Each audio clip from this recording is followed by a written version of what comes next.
Imagine your body is a massive corporate office where every single department is constantly running covert operations. Evolution wasn't just about surviving. It spent millions of years perfecting industrial espionage and counterintelligence. It built security systems that make modern intelligence agencies look like amateur detective clubs. While engineers in top-secret labs burned through billions developing image recognition software, nature deployed biometric security a long time ago. The system doesn't make mistakes, even in pitch blackness. Look at an ordinary ant. You probably think it's just running along a trail because it doesn't have a GPS app on a smartphone. But the truth is much wilder. That ant is right in the middle of a highly classified password verification op. An anthill runs an identify friend or foe system that Henry Ford would have traded half his fortune to get.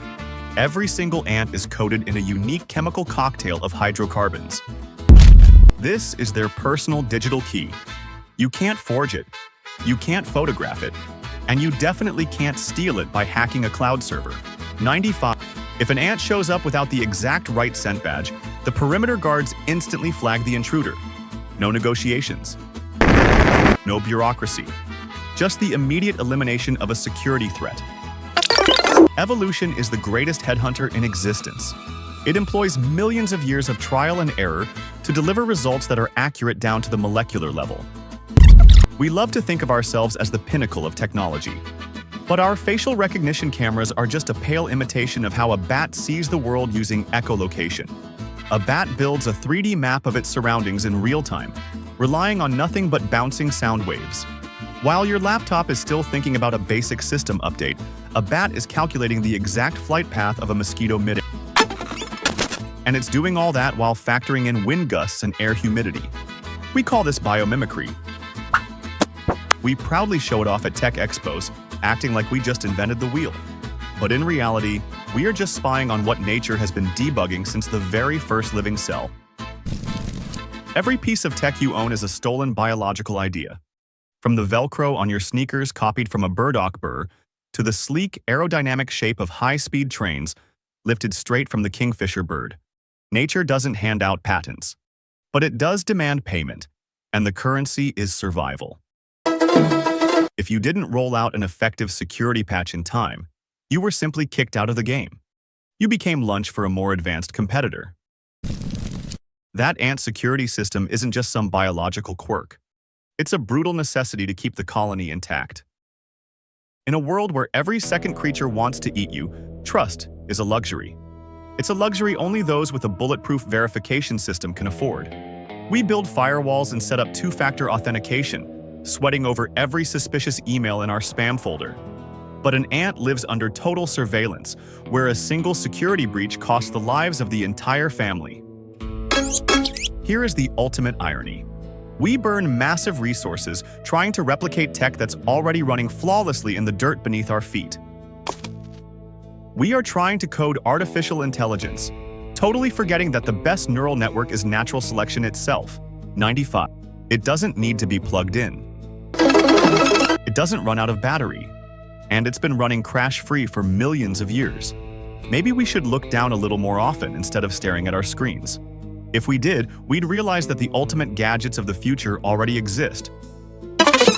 They're just covered in chitin, fur, or scales. And trust me, they know a lot more about cybersecurity than we do. Have you ever wondered why your office water cooler looks suspiciously more confident than a Silicon Valley startup begging for funding? It's because nature coded the perfect stealth software back when humanity was still learning not to eat poisonous berries. Meet the Octopus, the ultimate hacker of the deep sea. This guy doesn't just change color. He literally rewrites his visual code in real time. While your smartphone is struggling to auto-adjust its screen brightness, the Octopus is reading the exact texture of a reef, some sand, or a coral polyp. And he does it with micron-level precision. The secret behind this magic trick lies in chromatophores. 95. These are microscopic pigment sacs controlled directly by the nervous system. Think of each sac as an individual pixel on an incredibly complex biological display. The moment the octopus sends a command, its neurons stretch this ink. Instantly, it generates patterns that would fool the most advanced military thermal imaging. But the octopus takes it a step further. It can physically alter the texture of its skin, morphing from a smooth athlete into a spiky cactus in a fraction of a second. This isn't just camouflage. This is a hardware-level reality hack. Now let's jump to the jungle, where the chameleon is playing its own game. Contrary to the popular myth, it doesn't turn into a plaid shirt just to blend in with your couch. Its colors are actually a mirror of its mood and hormonal storms. Want to intimidate a rival? Turn bright yellow. Need to show a female that you're the best catch in the forest? Switch on the neon palette. The chameleon is a master of emotional intelligence gathering, broadcasting its physical state through visual signals. 95. In the world of human counterintelligence, being this honest would get you killed. But out in the wild, it's the only way to survive without getting into a physical fight. And this brings up a very uncomfortable question for our tech giants. We throw billions at facial recognition and AI algorithms. So why is a random octopus in the ocean infinitely better at going invisible than our best military stealth gear? The answer is simple. We are trying to fake an image while they become the environment. An octopus isn't trying to look like a rock. It processes incoming data about light and texture and literally rebuilds itself to match. It's true dynamic adaptation, something our modern tech completely lacks. Imagine a startup that doesn't just copy a rival's features, but actually restructures itself to fit the market as fast as an octopus changes color when it spots a shark. If our neural networks were this flexible, we'd already have interfaces that adapt to every single user's unique brain. Instead, we get another app that demands a weekly update and still freezes at the worst possible moment. Maybe it's time we stop building rigid systems and start designing living algorithms. Nature doesn't understand the word error. It only understands survival or lunch. An octopus doesn't spend hours analyzing data. It acts instantly because the price of lag is death. In the business world, the stakes are lower, and for some reason, so is the innovation. We stare in awe as a cuttlefish mimics seaweed, completely forgetting that this isn't just a neat party trick. It is the absolute peak of engineering. The counterintelligence agents of tomorrow shouldn't be reading old spy manuals. They should be studying the coral reefs. Because if your enemy can't distinguish you from the background, you have already won.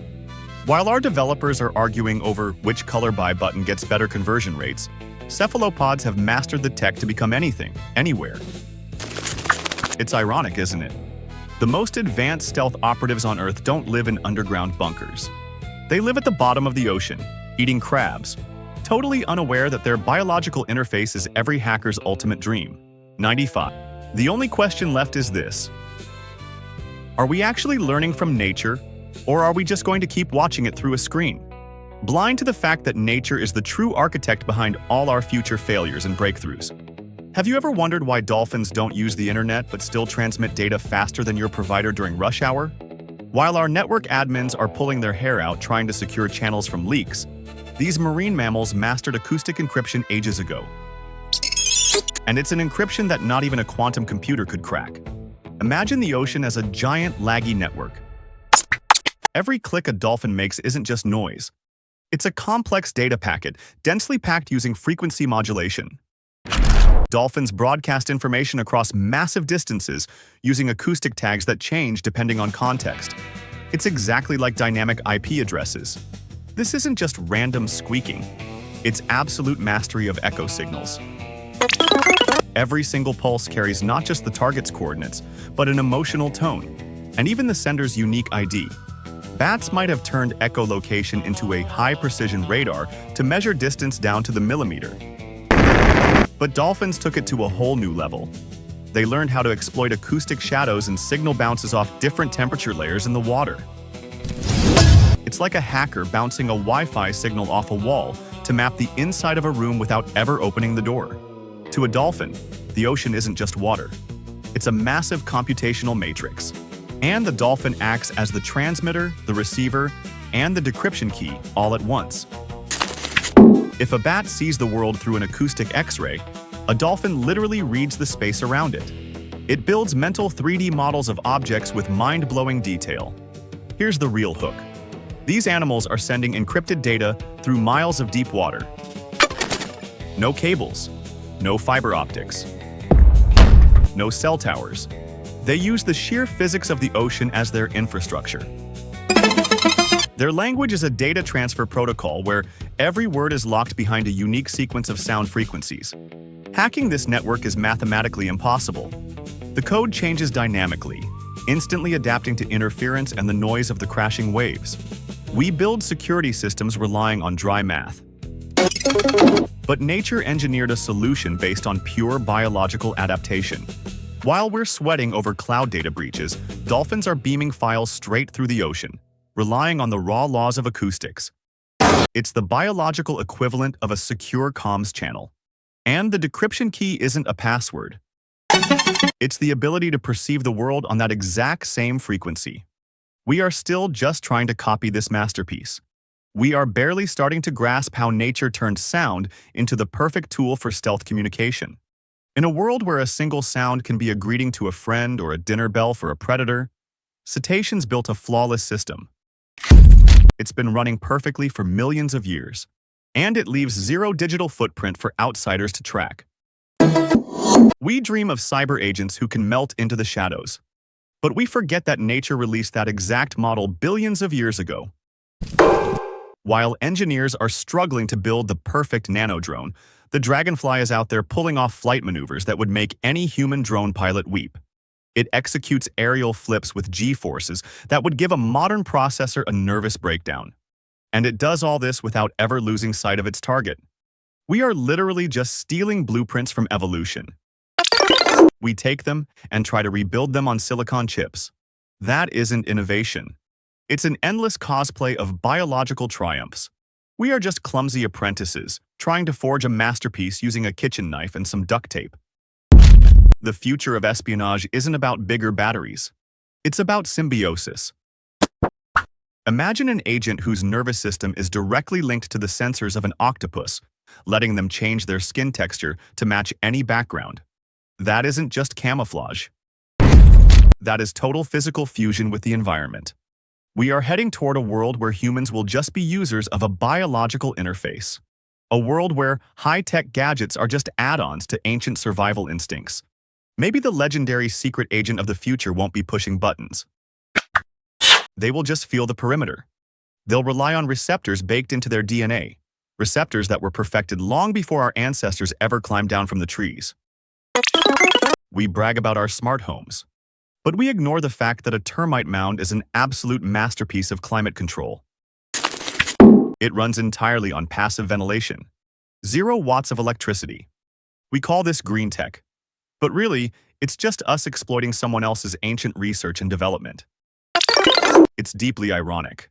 We build digital empires and live in terror of getting hacked. Meanwhile, a common spider is spinning a web with a tensile strength that beats Kevlar, and its algorithm for tracking prey crushes the best search engines on the internet. Maybe the final stage of our technological race is just admitting defeat to evolution. We aren't the creators. We are just users who finally figured out how to read the manual written by life itself. Will the next James Bond just be an operator whose only job is to not get in the way of biological perfection?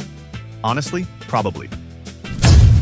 The future doesn't belong to the people who solder the best microchips. It belongs to those who figure out how to plug their ambitions into the flawless, pre-existing machinery of the natural world.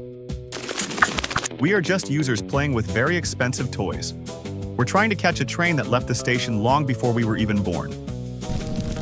And the funniest part is, we keep acting so proud of our discoveries, even as we are being watched by the judgmental eyes of a regular house cat. A cat who, unlike us, knows exactly who is really in